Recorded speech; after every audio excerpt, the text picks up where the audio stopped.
Our cousins from all parts of the country would come, and the next couple of months would be spent in these loud, noisy households where parents, children were all busy talking, eating, fighting. And I thought that, to me, that is what India is. That every member of a family was together.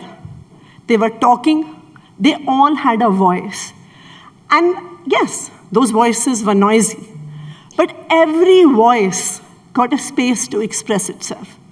And I remember at my grandparents' home in Chandigarh, where we would spend our summer vacations. So you would have different parts of the household where different kinds of voices would emerge. You would have voices of the children who were, of course, complaining against their parents. You would have one segment of one part of the household, maybe the kitchen, one part of the house, where a lot of women of the family would gather.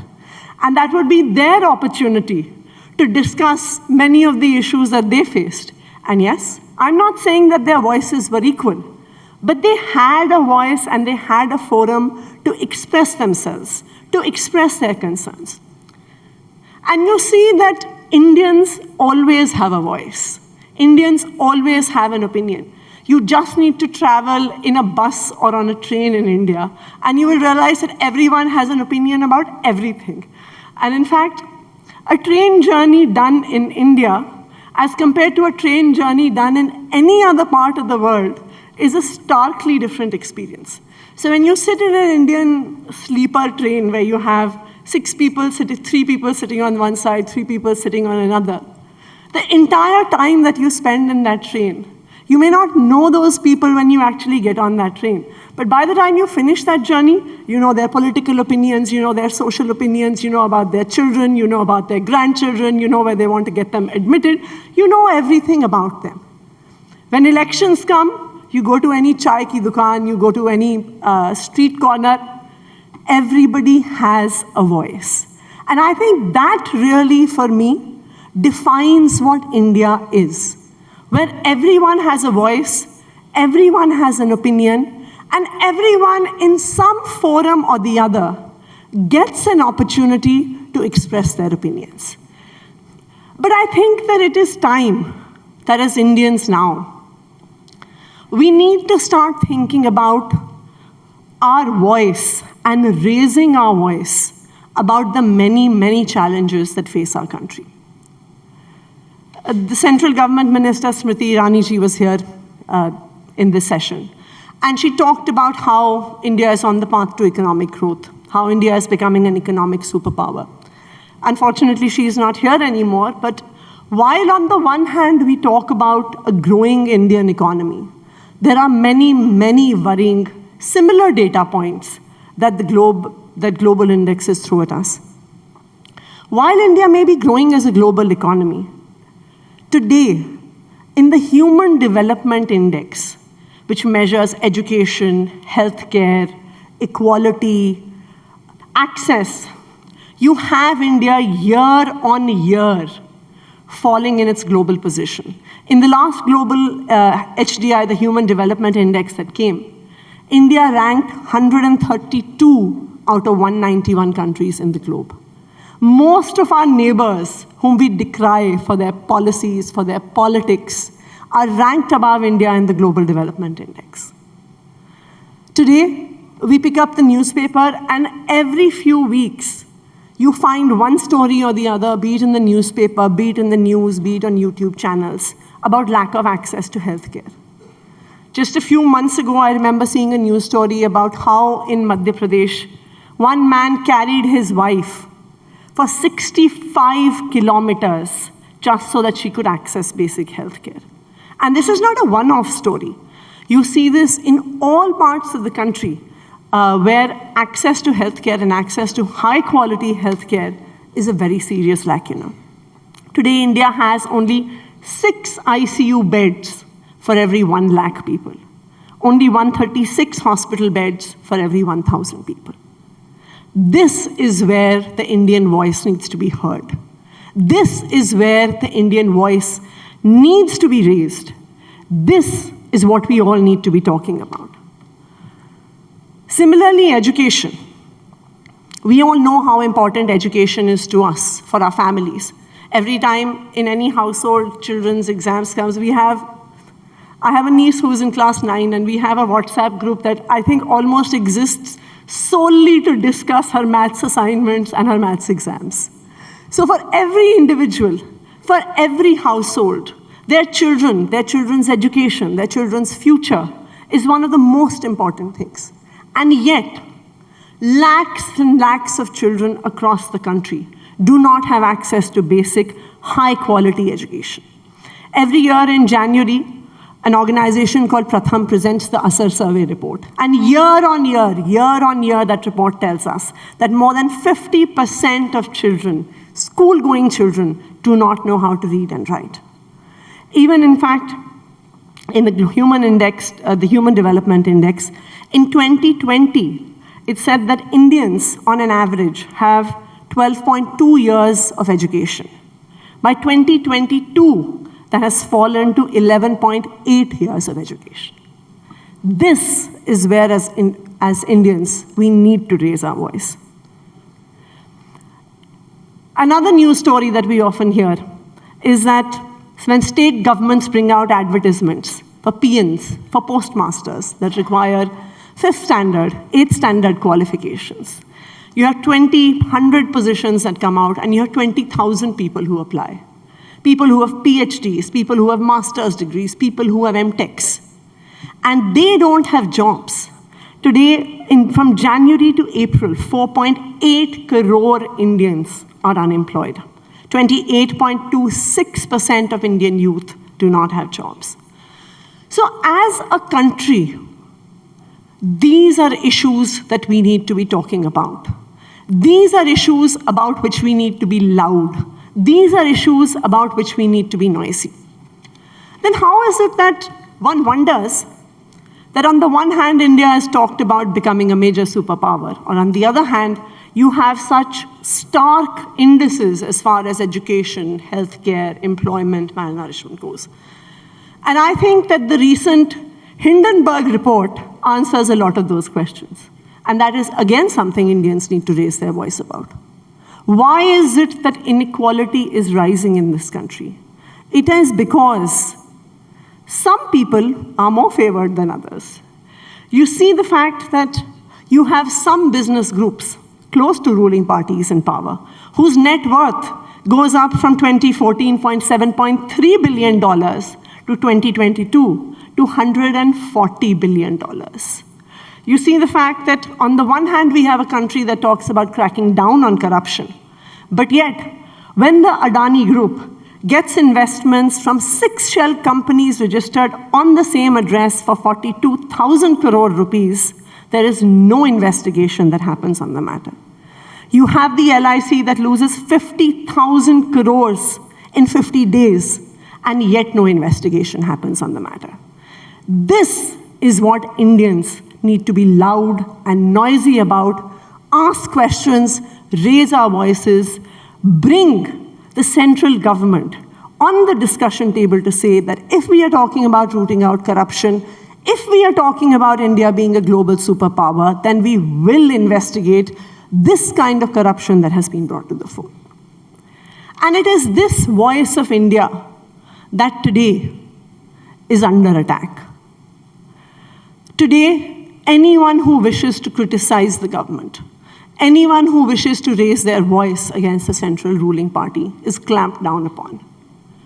I, as a political leader, I, as an opposition leader, have lost track of the number of defamation cases filed against me by BJP leaders for raising my voice. And today, it's not just about defamation cases. Today, every agency of the central government is being used to clamp down upon the opposition. Be it the CBI, be it the Enforcement Directorate, be it the Income Tax Department, be it police across the country. In fact, a few months ago, I was making a list of the number of cases against leaders of Aam Aadmi Party. And we are not a very old party, we are a new party. And from 2015, since the Aam Aadmi Party came to power, we have more than, I think at last count, we had 186 cases registered against Aam Aadmi Party leaders, no conviction in one single case, no corruption proved in one single case. But yet, every agency continues to attack Aam Aadmi Party and all other opposition parties. Not for the so-called corruption that any parties have done. Because, of course, in all these cases, there is not even 1% or 0.1% of conviction that happens. But today, agencies of the central government are threatening the voices that are raised against them. And I believe that at the very core is a challenge to the idea of India. Because in India, in our country, in every street, in every household, in every bogie of every train, at every chaiwala, every Indian has a right to a voice, and every Indian has a right to voice their opinion. And this right must be protected. Thank you.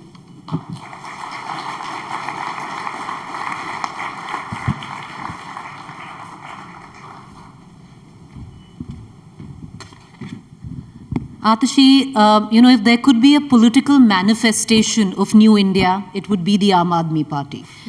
There would be no Aam Aadmi Party in old India. You're at the moment, if we call the India moment, the political moment of it all, because you are a creation of New India. You realize that.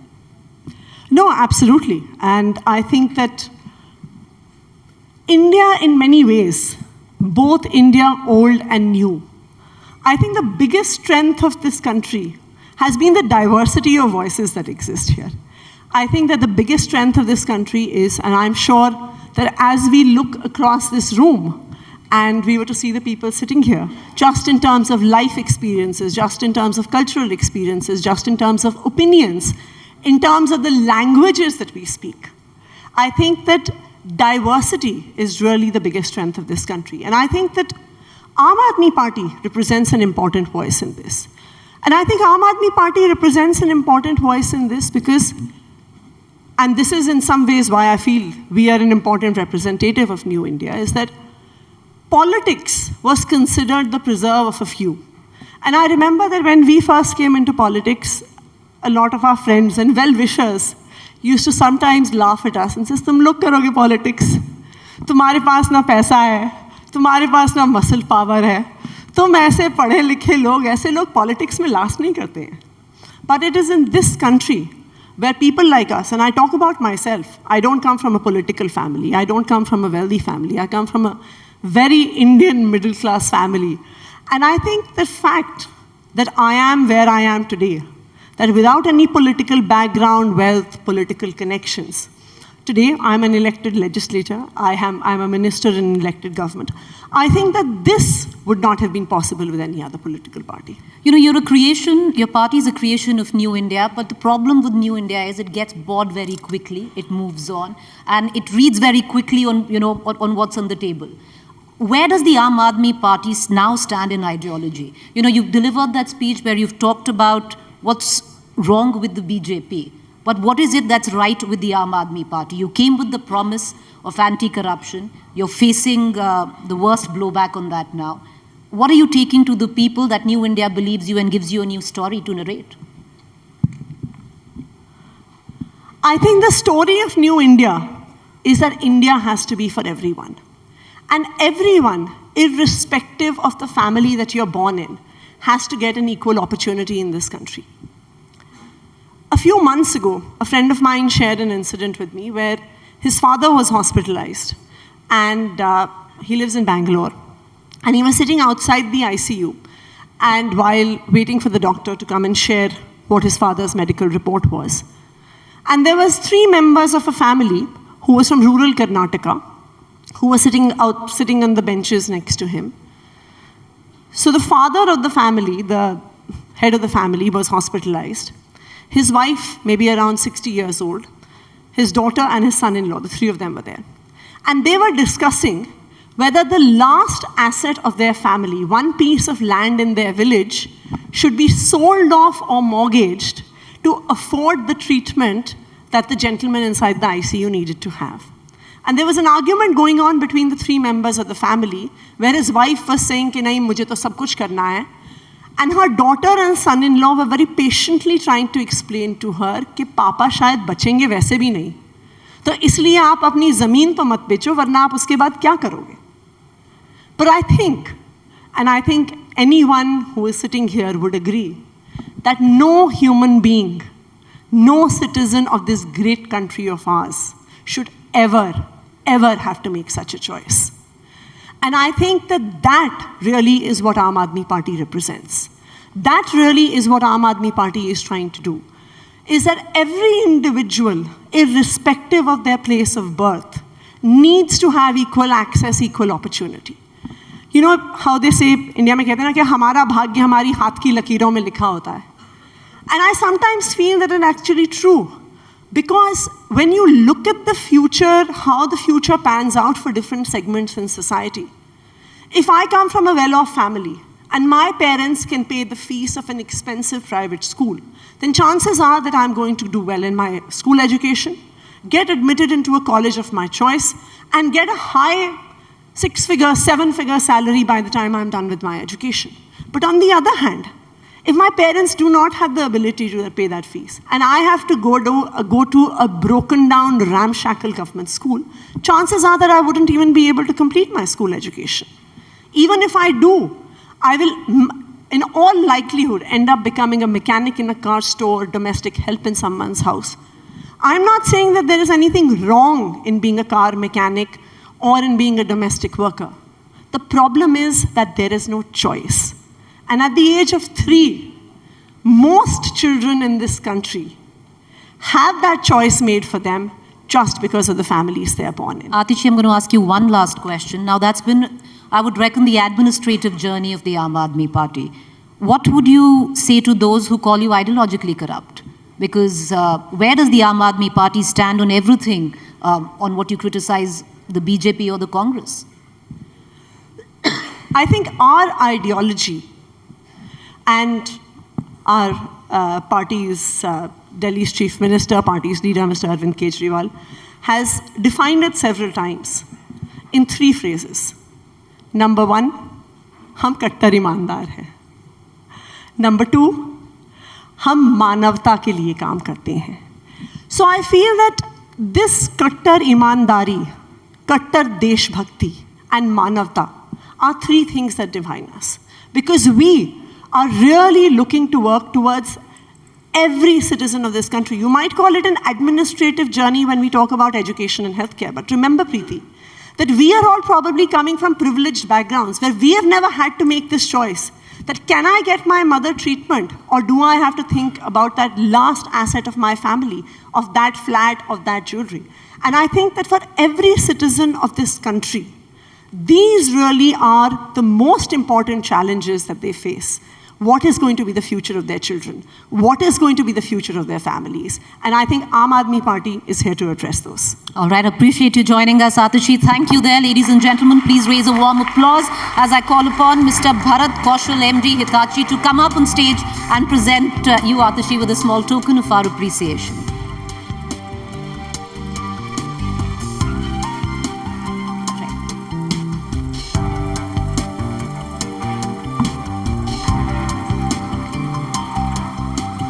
Thank you, Atishi. Thank you.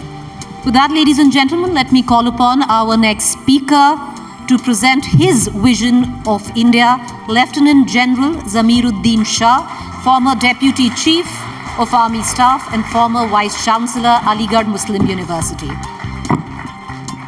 All yours, sir.